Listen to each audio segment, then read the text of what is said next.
Olá, pessoal. Sou a professora Sheila e hoje eu estou trazendo para vocês uma legislação super recente. Ela é de janeiro de 2024, apesar da gente estar em 2025, ela é recente. Apesar de ser uma lei recente, ela já está incluída no Estatuto da Criança e do Adolescente e no que cabe a outras legislações relacionadas. Importante a gente saber aqui o texto de lei, depois, se necessário, comparar com o Estatuto da Criança e do Adolescente, para ir fortalecendo, né, o nosso estudo para o concurso. Voltando ao assunto texto de lei, é importante que a gente compreenda a legislação, porque facilita, né, a gente aprender esse conhecimento.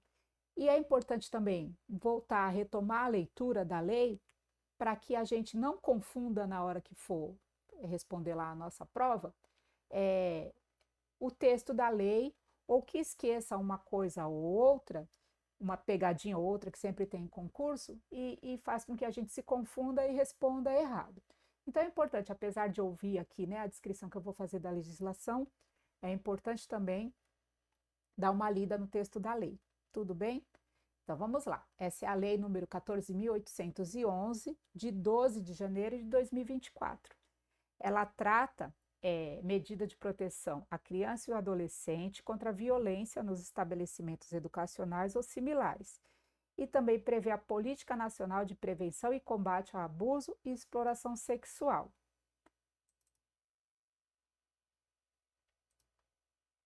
Vamos lá. No artigo 1, essa lei institui medidas. Desculpa, gente, apareceu uma coisa aqui que não era para aparecer. Voltando, artigo 1º. Essa lei institui medidas de proteção à criança e ao adolescente contra a violência nos estabelecimentos educacionais ou similares. Prevê a Política Nacional de Prevenção e Combate ao Abuso e Exploração Sexual da criança e do adolescente. E altera o Decreto-Lei número 2848 de 1940, que é o Código Penal. Altera também a Lei 8.072, de 25 de julho de 1990, Lei de Crimes Hediondos, e altera também o Estatuto da Criança e do Adolescente. Aí lá, artigo 2º.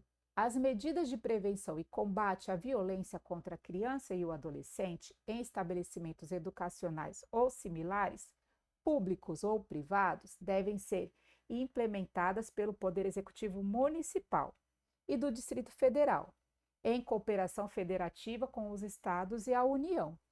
Então, as medidas de prevenção e combate, elas vão ser elaboradas pelo Poder Executivo Municipal, ou seja, o município, em cooperação com o estado e a União. E como a lei é recente, essas medidas de prevenção ainda estão sendo elaboradas e provavelmente contam com a ajuda das escolas e outros âmbitos para estar fortalecendo tudo isso. A gente vai falar também mais para frente, em algum artigo vai estar falando isso. Quais são os poderes, né, da administração municipal que vai colaborar com essas medidas de prevenção. Parágrafo único. Para os efeitos dessa lei, considera-se violência contra a criança e o adolescente as formas de violência previstas nas legislações 13.185, de novembro de 2015, na legislação 13.431, de 2017, e também na 14.344, de maio de 2022. Não trouxe essas leis aqui para que esse vídeo não ficasse muito maior. Mas é importante, de repente, vocês pesquisarem para saber um pouquinho mais a respeito, só para complementar o estudo de vocês. Então, lembrando, gente, no artigo 2º da lei, responsável pelas medidas de prevenção e combate à violência contra a criança e o adolescente é o Poder Executivo Municipal. Artigo 3º. É de responsabilidade do poder público local, né, desenvolver em conjunto com os órgãos de segurança pública, de saúde e com a participação da comunidade escolar. Então a gente já está vendo aí, ó, quais são os poderes que vão estabelecer essas medidas de proteção. É a segurança pública, a saúde, com a participação da comunidade escolar. vão estabelecer o quê? Protocolos para estabelecer medidas de proteção à criança e ao adolescente contra qualquer forma de violência no âmbito escolar prevista no parágrafo único do artigo 2º dessa lei, com ações específicas para cada uma delas. Parágrafo único.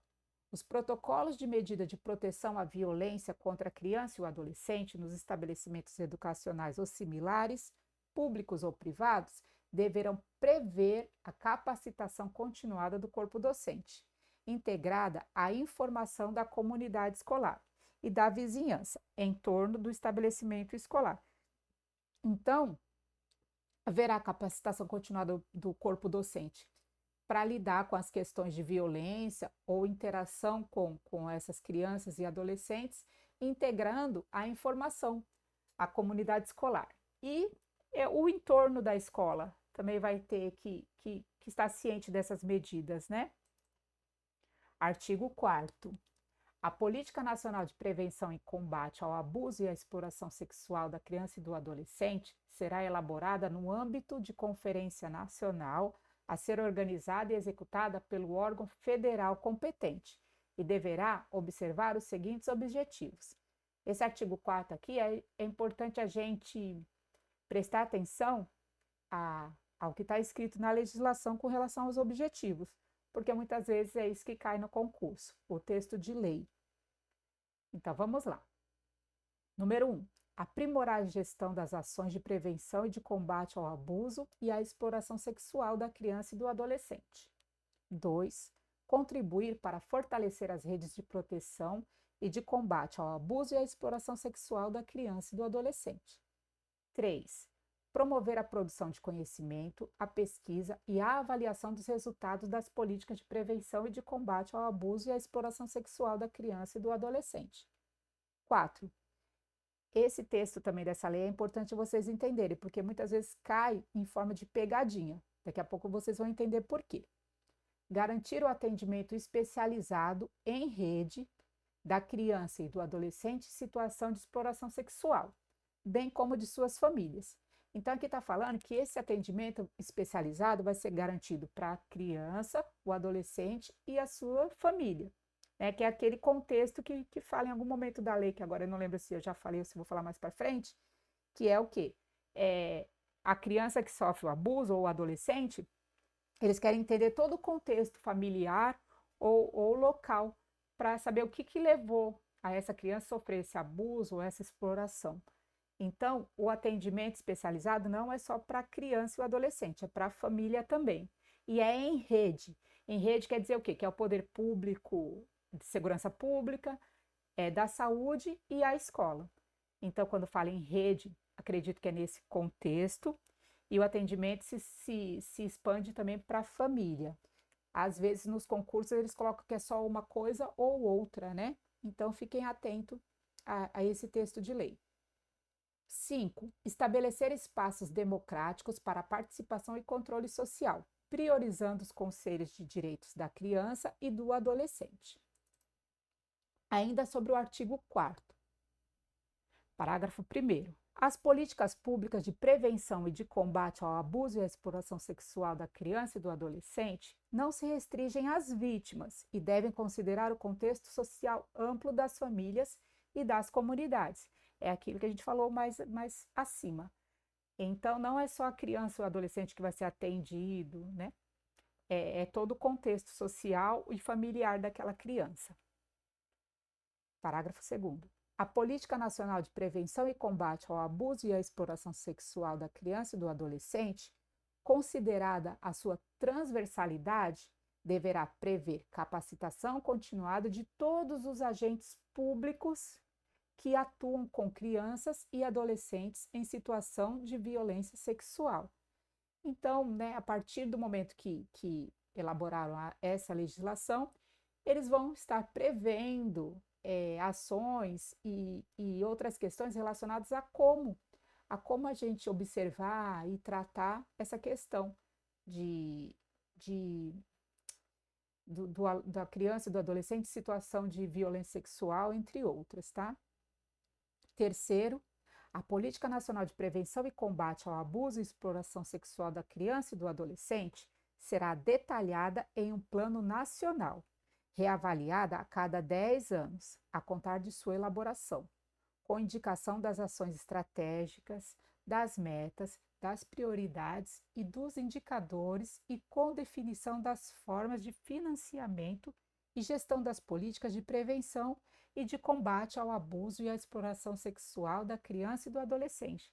Então, né, como já foi falado, é uma lei muito recente e ainda estão havendo ações, né, de âmbito federal para que, conforme isso for acontecendo, os estados e os municípios irem se apropriando, né, dessa prevenção e de como ela vai acontecer.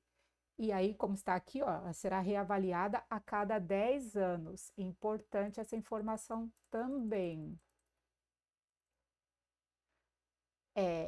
Parágrafo 4º.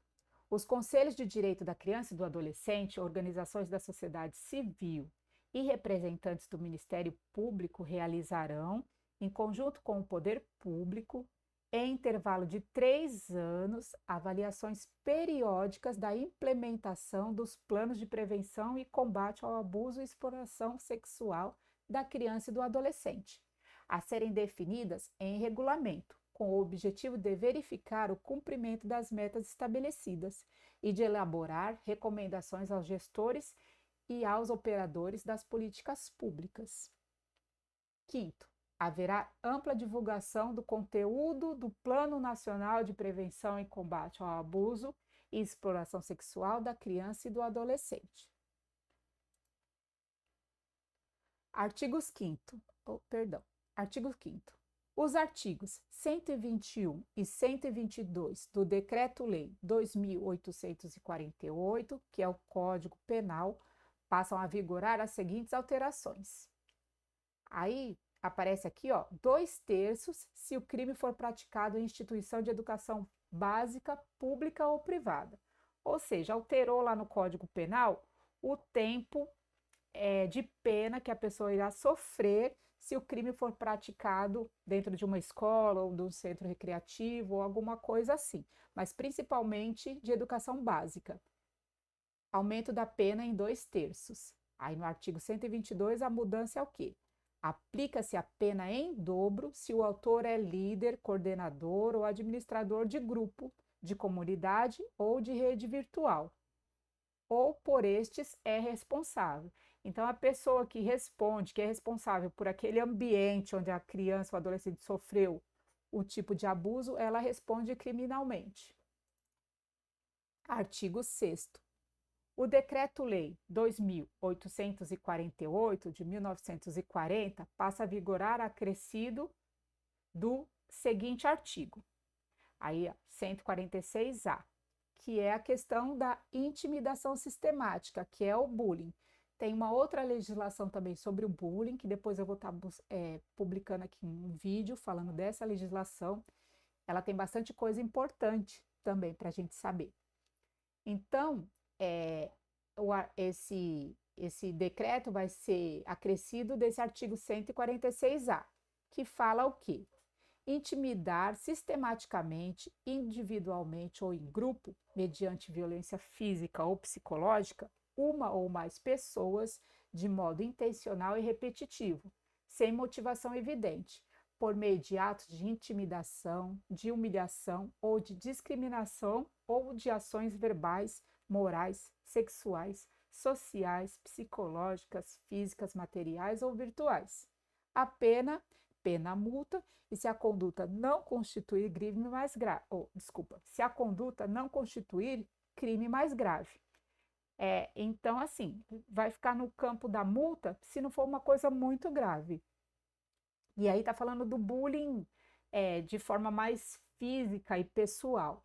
Só que essa legislação também trata da intimidação, né, que acontece assim no âmbito próximo, físico, pessoal, eu digo assim no âmbito físico mesmo, né? E tem a intimidação sistemática virtual, que é o cyberbullying.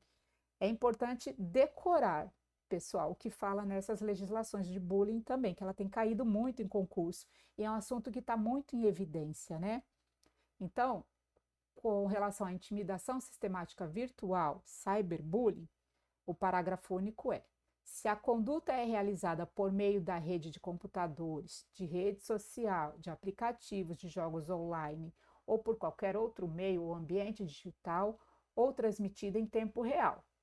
E aí a pena é reclusão de 2 anos a 4 anos e multa, se a conduta não constituir crime mais grave. Então aqui a gente está falando de um bullying de forma que de repente não envolva outras questões que se relacionam com essa legislação, né? Então isso tudo vai ser investigado e averiguado, mas é importante saber o que a lei pode trazer de consequência disso. E coisas que caem muito em concurso é o tempo de reclusão, qual é o tempo que a pessoa vai, se é multa ou se é pena de reclusão, quanto tempo, qual é a questão. Então, isso é importante vocês decorarem, tá? Artigo 7º. O artigo 1º da Lei 8.072, de 1990, Lei dos Crimes Hediondos, passa a vigorar com a seguinte redação. Então, fala lá, ó, no artigo 1º. Induzimento, instigação ou auxílio a suicídio ou a automutilação realizado por meio da rede de computadores, de rede social ou transmitidos em tempo real. Isso é muito sério, né? Então, tem essa mudança nesse artigo de lei. Outra mudança: sequestro e cárcere privado cometido contra contra menor de 18 anos. Tráfico de pessoas cometido contra criança ou adolescente. E aí tem um parágrafo único também. Os crimes previstos no artigo 1º, no parágrafo 1º do artigo 240 e no artigo 241b da Lei 8.069, de 13 de julho de 1990, o Estatuto da Criança e do Adolescente. Então, essas mudanças estão também no Estatuto da Criança e do Adolescente. Artigo 8º. Os artigos 240 e 247 da Lei 8.069, Estatuto da Criança e do Adolescente, passa a vigorar com as seguintes alterações. Artigo 240, lá. Parágrafo 1º. Incorre nas mesmas penas quem agencia, facilita, recruta, coage ou de qualquer modo intermedia a participação da criança e do adolescente nas cenas referidas no caput desse artigo, ou ainda quem com esses contracena. Então está falando aqui que quem facilita, né, com que aconteça essa violência ou esse abuso contra a criança, ou mesmo que não facilitou, que não se envolveu, mas transmite, que dissemina, também vai responder criminalmente por isso. Aí continua lá, ó. Segundo, exibe, transmite, auxilia ou facilita a exibição ou transmissão em tempo real pela internet, por aplicativos, por meio de dispositivo informático ou qualquer outro meio ou ambiente digital, de cena de sexo explícito ou pornográfica, com a participação de criança e do adolescente. Então, há uns meses atrás, né, isso ficou muito em alta com a exposição, não de... A gente sabe que a internet é um mundo vasto, né, mas tem coisa que fica muito evidente. Fotos em Instagram, em Facebook e tudo mais de crianças, né, com posições que não são adequadas, que de repente sugerem uma outra coisa. Então, tudo isso entra nessa questão, né, de exibir, transmitir, auxiliar e tudo mais. E a pena também vai abranger essas pessoas. Artigo 247, parágrafo 1º. Incorre na mesma pena quem exibe ou transmite imagem, vídeo ou corrente de vídeo de criança ou adolescente envolvida em ato infracional ou em outro ato ilícito que lhe seja atribuído de forma a permitir sua identificação. Então, não é de hoje que isso é proibido. Aqui continua o reforço sobre isso, né? Artigo 9º. A Lei 8.069, Estatuto da Criança e do Adolescente, passa a vigorar acrescida dos seguintes artigos. Então, como eu já disse anteriormente, é importante também rever a atualização do ECA, que está acrescido dessas partes da legislação, tá? Artigo 59A. As instituições sociais públicas ou privadas que desenvolvam atividades com crianças e adolescentes e que recebem recursos públicos deverão exigir e manter certidões de antecedentes criminais de todos os seus colaboradores, as quais deverão ser atualizadas a cada 6 meses. Então, isso aqui é super importante e pode cair no concurso também. As instituições públicas ou privadas que desenvolvam atividades com crianças e adolescentes e que recebem recursos públicos deverão exigir e manter certidões de antecedentes criminais de todos os seus colaboradores, atualizadas a cada 6 meses. Pode cair no concurso também. Parágrafo único. Os estabelecimentos educacionais e similares, públicos ou privados, que desenvolvem atividades com crianças e adolescentes, independentemente de recebimento de recursos públicos, deverão manter fichas cadastrais e certidões de antecedentes criminais atualizadas de todos os seus colaboradores. Então, não importa se é estabelecimento público ou privado, tem que ter essa documentação atualizada. Pode cair no concurso também. Artigo 244-C, também do Estatuto da Criança e do Adolescente.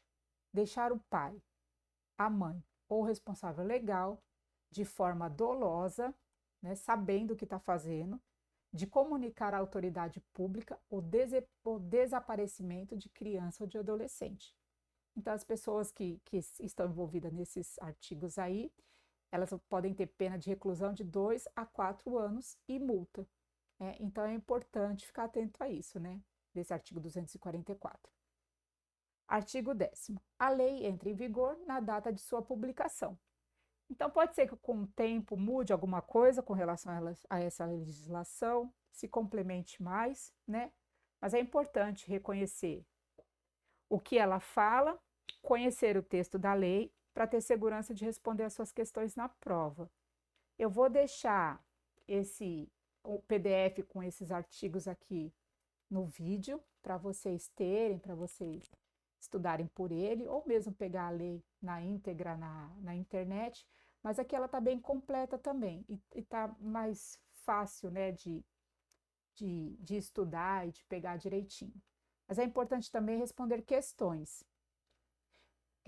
Vou deixar um link também no vídeo sobre algumas questões de concursos, questões super atualizadas, de um material que eu tenho. Vou deixar o link para vocês também, caso vocês queiram ter acesso. Quem gostou do vídeo, por favor, curte, compartilha com um amigo que esteja procurando alguma coisa assim para estudar para o concurso. Eu agradeço muito a presença de vocês. Obrigada. Até a próxima.